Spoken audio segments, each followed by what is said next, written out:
Chapter 9 is talking about the transport layer. The transport layer, this chapter is quite wide, so we are going to break it into 2 classes. So we'll have half of it today, and then the next class we're going to have the remaining session. Okay, so remember, the transport layer is the layer 4 of the TCP/IP reference model. I say OSI reference model, and it is also responsible for segmenting your data and then security of the data and things like that. Now, this layer is a very, very important layer when it comes to network security. And so now that we're talking about cybersecurity, this layer is one of the most very, very, very important layer. And so we need to understand that, especially when you want to deal with firewalls and security and stuff like that. So the transport layer is basically responsible for like logical communications between applications that are running on different hosts. Like you can see here, you have this mobile device communicating with another mobile devices. You have this PC communicating with this one. You have video conferencing taking place, or you have voice over IP communications, as you can see here, taking place. And we said that the transport layer, has no knowledge of the destination host type. Okay, for instance, like in the last class, we looked at the internet layer or the network layer, as we may call it, and we saw that it has IP address for source device, and it has IP address for destination device. Now, in the data link layer, we also saw that there is a source MAC address, and then we have a destination MAC addresses, so that to enable communications via the switches and stuff like that. Now, in the transport layer, we're going to be talking about the port numbers, the ports that are being meant to enhance communication between clients and servers.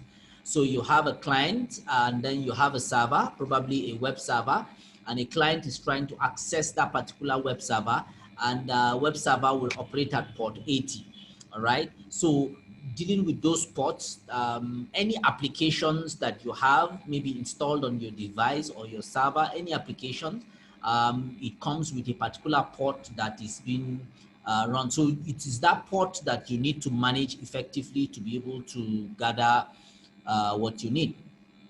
So the transport layer actually includes the TCP protocol and the UDP. TCP is just a transmission control protocol, and the UDP is the user datagram protocol. Now we are going to be looking at those protocols very soon.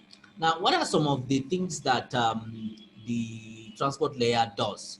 All right, each set of data flowing through between a source device, or source application, and a destination application is known as a conversation. All right, and is usually tracked separately. So for instance, you see on this particular machine here, this is like a desktop or a system, a computer, and this computer is connected to the network. Now you see this computer is doing video streaming. Okay, now running this video streaming is running a particular type of application.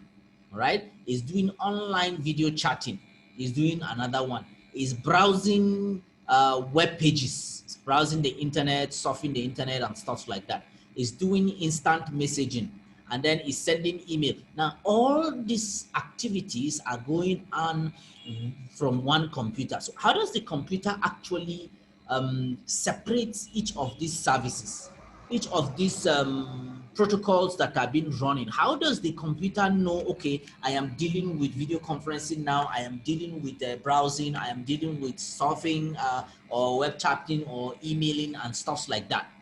Okay, the way it deals with it is because of the port numbers that are assigned to each one of these. So the port numbers like opens the channel for the communication to take place between that particular client and the services that it is being accessed. So it is the responsibility of the transport layer to maintain and track these multiple conversations as they go on. All right, so it can be going on simultaneously without a problem. So most networks have limitation on the amount of data that can be included in a single packet. So, but the data must be divided into manageable pieces. So this division into manageable pieces is the segmentation. All right, so the channel, the MTU, the maximum transmission unit on any channel, as it's been divided, as it's been observed for any network, the transport layer will have to segment or chunk or break down this particular data into these capacities, you know, to accommodate that thing. And that is called segmentation, and it's one of the responsibilities of the transport layer. You see, apart from the enabling conversation or communication within itself and the servers, now it has to segment or properly segment the data, or the data, so that it can aid effective transmission along the link. So once it divides the application into these sizes, then sending them through the internet packet or internet is not a problem. But depending on the transport layer protocol used, whether it is TCP that is being used or whether it is a UDP that is being used, the transport layer blocks are called segments or datagram. All right. Now, in our previous class, remember we said that these PDUs are called data at the application, presentation, and session layers. Okay, and they are called segment in the transport layer. They are called packets in the network layer. They are called frames in the data link layer. They are called bits in the physical layer. All right. So the reason they are called segments or datagram in the transport layer is because of one of these roles that we are talking about. So you see, for instance, this particular computer, as it is carrying out these multiple services, you see, it is having a connection to the internet. Now, what is the MTU on this link here? All right, between this link and the internet. All right, what is the maximum transmission unit? And based on it, the datagram will be segmented, as you can see here. It will be segmented into different segments for effective listing. So the transport layer divides the data into smaller blocks, all right, that are easily managed. But each segment that it does, it has to number them. All right, so it breaks them or segments them at the point of transmission, and then when it finally gets to its destination, it have to be reassembled.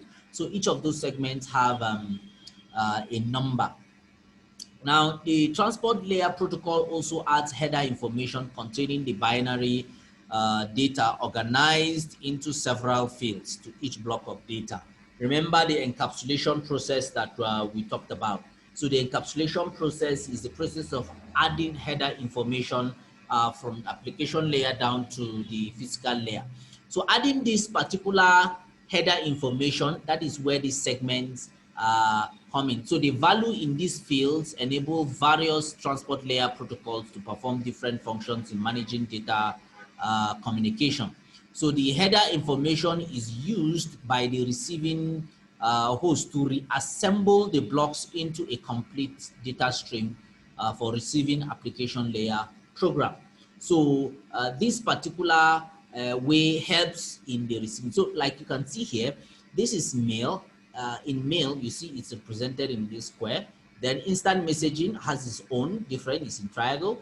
Then web serving has this, and this is oval, and this is octagonal, this is, you know, so they all have their own. So once it's been sent, you see it comes in different segments. And you see different segments that you can see them here. All right.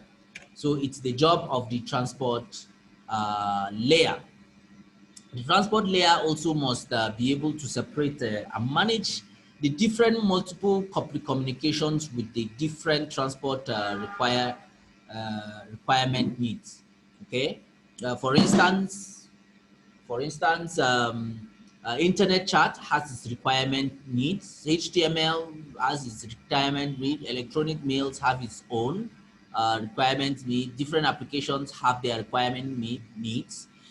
And to pass data streams to the proper applications, the transport layer identifies the target application using an identifier called the port number.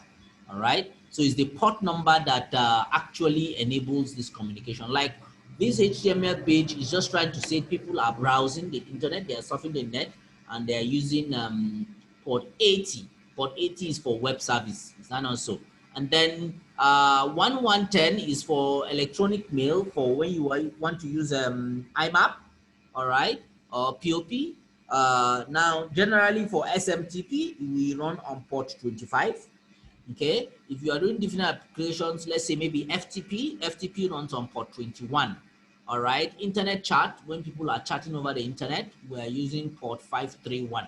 Now, this is why we said the transport layer is a very, very, very important and fundamental tool for network security and cybersecurity experts.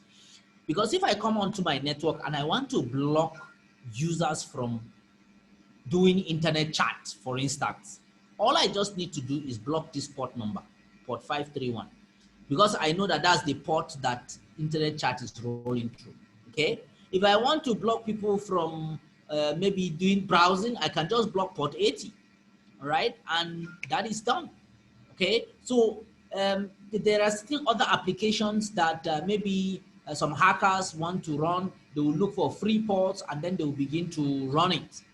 Okay, and once they see free ports, then they will begin to run. So if you are enabling certain ports in your network, you must be able to know the ports and the services or the applications that are running on that particular port.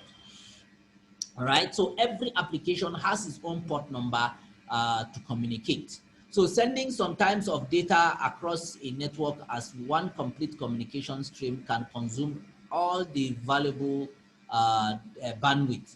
So this prevents other communication conversations from occurring at the same time, and also make error recovery and retransmission of damaged data very, very, very difficult. All right, so like you can see here, the transport layer uses segmentation and multiplexing to enable different communications and conversations interleave on the same network. Now, multiplexing is when you are sending transmitting from a single point to multiple points. All right, so demultiplexing is when you are converging from multiple points into a single point.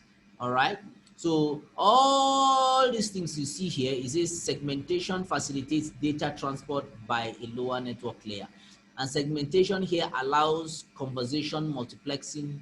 Multiple applications can use the network at the same time. All right, so and that is going to be very important when it comes to do what they call QoS, quality of service. All right, when you are doing quality of service or QoS, this plays in very, very important.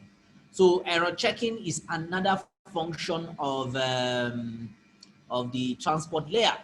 All right, because it can be performed on the data in the segment to determine if the segment was altered during transmission or not.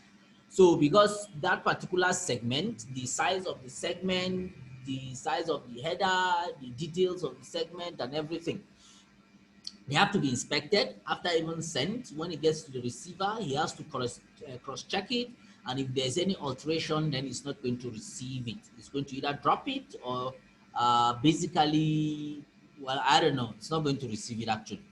So the point here is that the transport layer, you know, the transport layer does quite a lot, and multiplexing, we said, also error checking, we said, also segmentation of data. It also does that. Now, IP is concerned only with structure, all right? Structure, addressing, and routing packets. That's what happens in this particular point. But IP does not specify how the delivery or transportation of the packets takes place. All right, so it is now the job of the transport layer that runs TCP or UDP all right, to specify how to transfer these messages between hosts, and are also responsible for managing reliability requirements of a conversation. Okay, so generally, as you can see here, it's the responsibility of the transport layer. You see, you have the network access layer where we're talking about the data link layer and the physical layer, where you have your LAN and WAN and all those cable connections and wiring and stuff like that.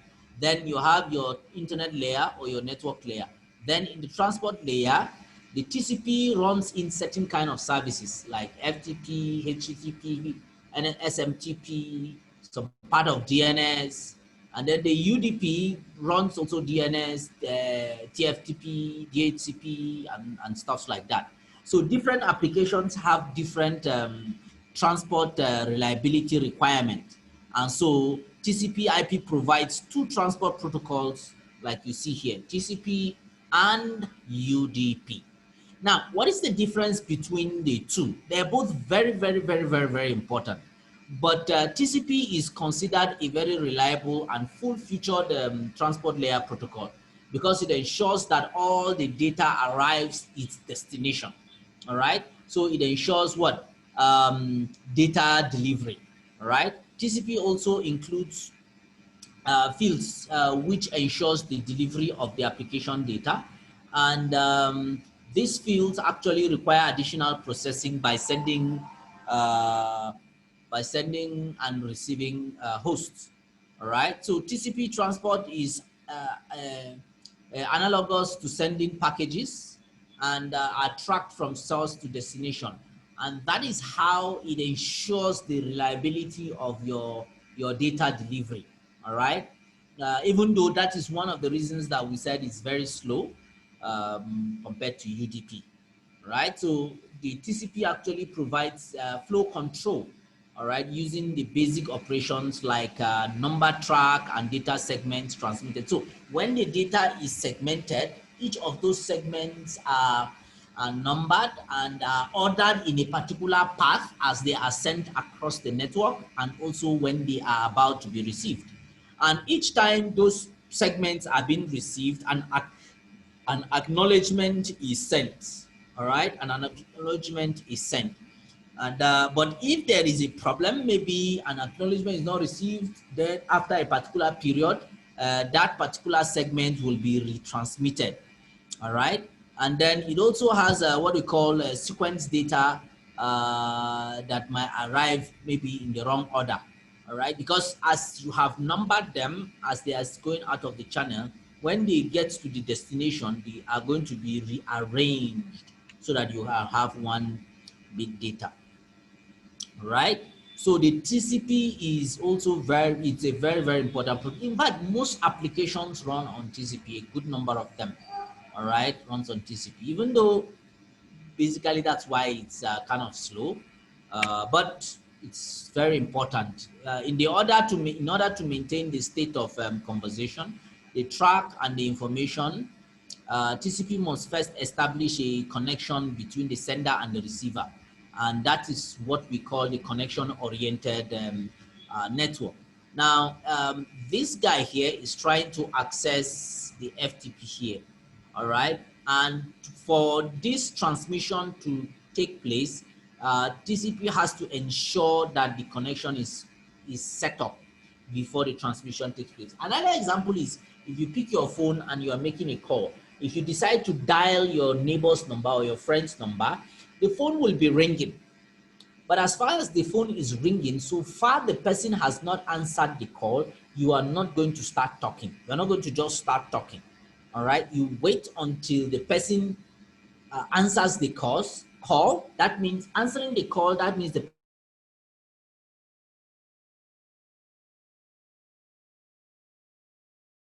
he is there, and then you begin to pass your message. All right, now the moment you finish sending your message and you have finished your conversation, the call is going to end. Now that's connection oriented, which means that TCP ensures that before any message is being transmitted,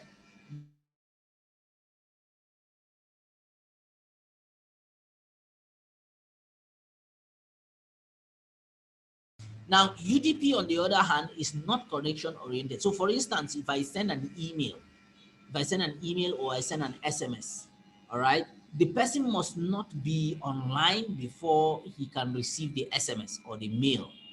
All right, whether the person is on or not, it's inconsequential, but when the person comes on, it's going to see the mail. So with connectionless oriented, which is UDP, you don't need to be, the path does not need to be established before the packet or the segment is sent. All right, but for the TCP, it is important. Now, how does the header of the TCP looks like? It has the source port.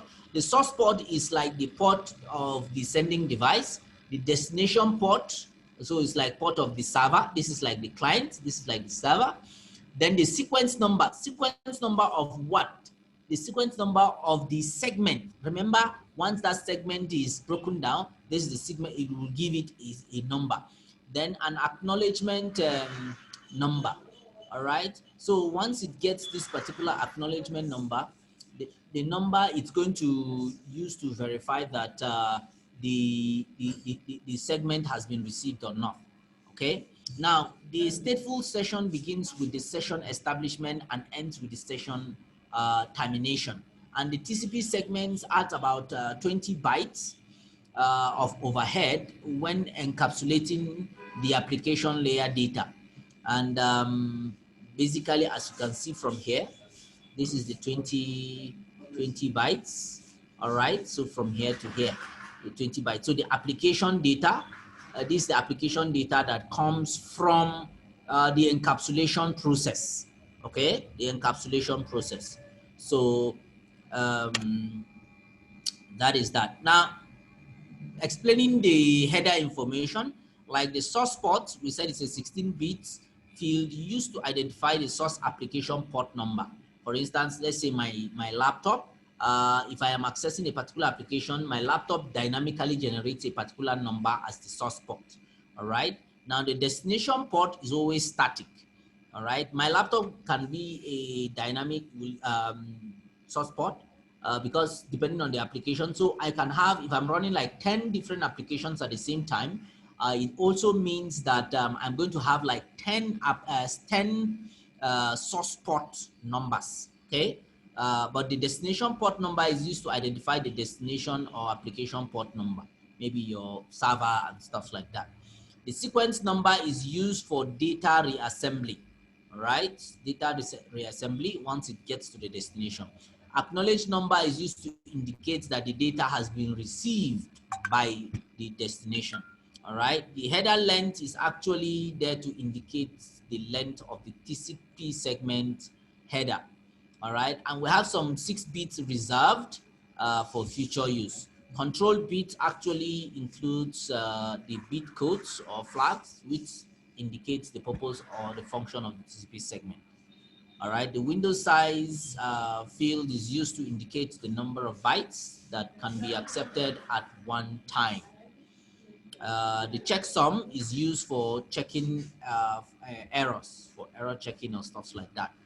Remember, error checking is one of the functions of the transport layer. Okay. Now let's talk about UDP. UDP is user datagram protocol, and it's kind of like simpler than the TCP we just talked about, and it does not provide reliability, flow control. UDP does not do that, which means it requires fewer header fields. You see, in the TCP, it requires about 20 bytes. Okay. The sender and the receiver of UDP process do not have to manage reliability and flow control, which means that UDP can be processed faster than TCP segment. So UDP provides the basic function of delivering the datagrams between appropriate applications with little overhead and data checking.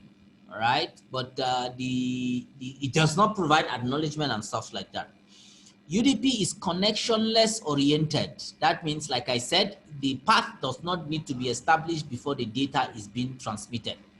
All right, it does not need that. So, but because UDP does not provide reliability or flow control, it does not require an established connection. So UDP is also known as a stateless protocol because UDP does not track information sent or received between the client and server. All right, and we're to note that UDP divides data into datagrams that are also referred to as segments. All right. UDP is also known as best effort. Best effort meaning that this guy is trying to send information to this guy. Like we said, in TCP, you do not actually need to establish the path, no. But UDP says the file servers receives all 6 segments, no acknowledgement is sent. It just looks for the best way and then begins to send them scatteredly as so far they reach fine. All right. So UDP is like placing a regular, it's like placing a regular non-registered letter in a mail. You can just imagine you are putting it in the mail, so it just keeps going. The sender of the letter is not aware of the availability of the receiver to receive the letter or not. Nor is the post office responsible for tracking the letter or informing the sender that the letter has arrived at its destination. That's how UDP is. And since it's stateless, meaning that neither the client nor the server can track the state of the communication session. And so it usually sends it as often as possible. So the requirement for delivering the video and voice over the network is the data continues to flow quickly. So live video and voice application can tolerate some data loss and are perfectly suited to UDP. So video transmission and voice transmission are all running on what? On UDP. So the block of communication in UDP is called the datagram, or rather segment. So these datagrams are sent as best effort by the transport layer.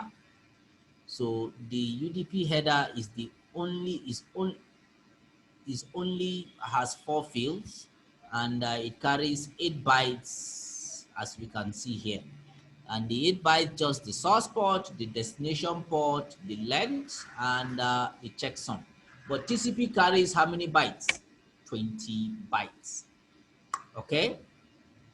So the source and destination ports are placed within the segment. The segments are then encapsulated within an IP packet. So the IP packet contains the IP address of the source and destination.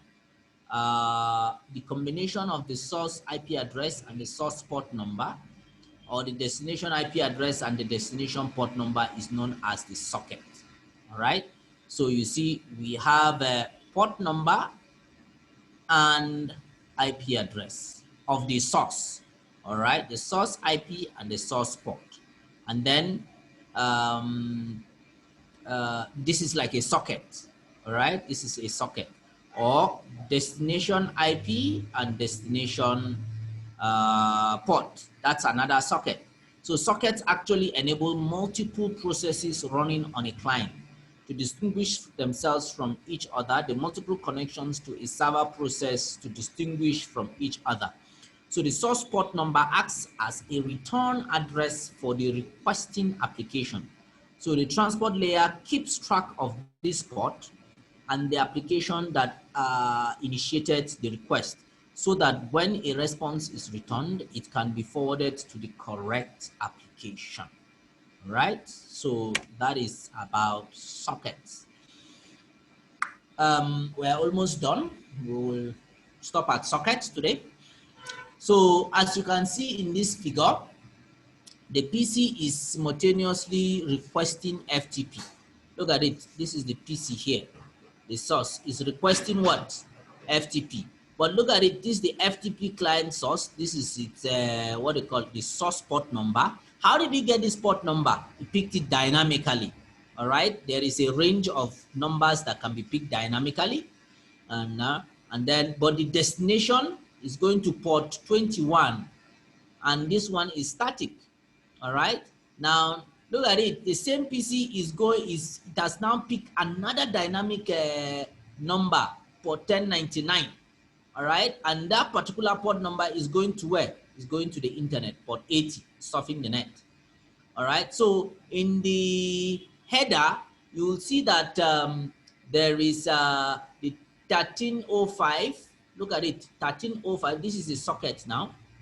This is a socket here. The source port, sorry, this is a socket. That's the source IP and the source port. This is a socket. And then the destination IP and the destination port, which is this another socket. All right. And then look at this one again. Source IP, source port, destination IP, destination port. So the FTP request generated by the PC includes layer 2 MAC address and the layer 3 IP address. So the request also identifies the source port numbers and the destination port, identifying the FTP services on port 21.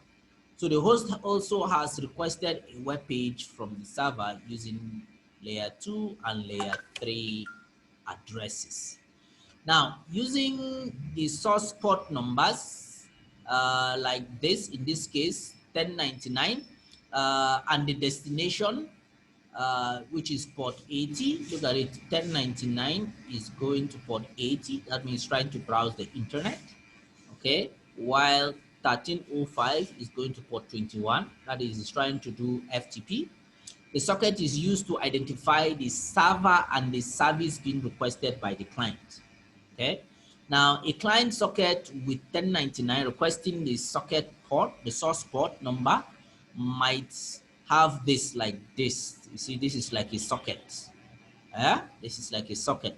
All right.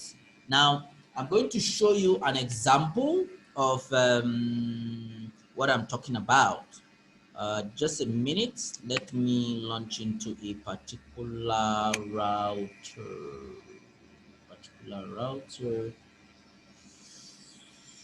Okay, just a minute.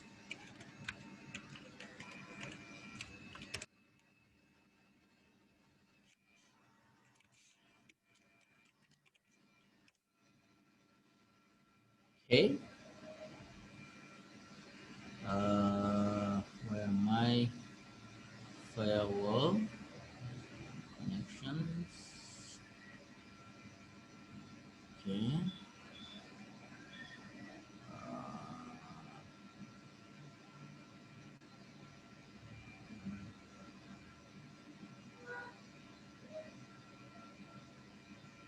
Sorry, I'm trying to launch this thing so that you can see what I'm talking about. All right, so I've launched it. So let me share. Now look at this. I want you to look at this now. Okay. Now look at this. This is an IP address, source IP address, source port. So you see this socket. This is like a socket, and then it's going to a destination. This is the destination IP address and the port number. Can you see for all this traffic? And these ones are around TCP. So all this traffic that you can see here is moving source IP address and destination, and then look at it, looking at sockets. This is the socket that we are talking about. Okay, this is the socket we are talking about. Okay, so let me close it. All right, so every